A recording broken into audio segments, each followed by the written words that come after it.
तो मैं इतना बता दूं, मैंने सेवा किया है। ऐसे ही 3 बार दरभंगा से नहीं जीता था मैं। मोदी जी का कोई योगदान नहीं है मेरी जीत के अंदर।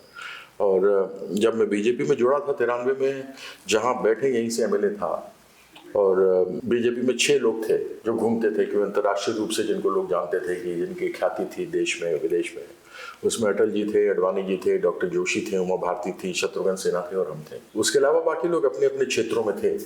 कल्याण सिंह जी उन दिनों बाबरी मस्जिद के गिरने के बाद में यूपी में ही थे। सुषमा जी पंजाब, दिल्ली, हरियाणा में थी। प्रमोद महाजन महाराष्ट्र गोवा में थे। जना कृष्ण मूर्ति जी तमिलनाडु में थे। वेंकैया नायडू जी आंध्र प्रदेश में थे। तो काफी उपयोग किया इन लोगों ने। नहीं, काफी विराट स्वरूप है, लेकिन मैं इसलिए वो पूछा। फिर उसके बाद उन्होंने दूध में से मक्खी की तरह निकाल दिया जब मैंने चोर को चोर कहा। माननीय प्रधानमंत्री जी ने कहा था ना खाऊंगा ना खाने दूंगा, तो बड़ा उत्साहित होकर उनके पास गया। तो उन्होंने मुझे अमित शाह जी के पास भेज दिया। अमित शाह जी ने कहा छोड़ो कीर्ति भाई, ये तो होता रहता है। तो मुझे शौक लगा बड़ा। मेरे पिताजी एक बड़े ईमानदार व्यक्ति थे, स्वतंत्रता सेनानी थे, स्वर्गीय श्री भागवत झा आजाद। सबसे कम उम्र के पहली पार्लियामेंट के सदस्य थे और 6 बार एमपी रहे, 4 बार केंद्र में मंत्री रहे, 1 बार मुख्यमंत्री रहे।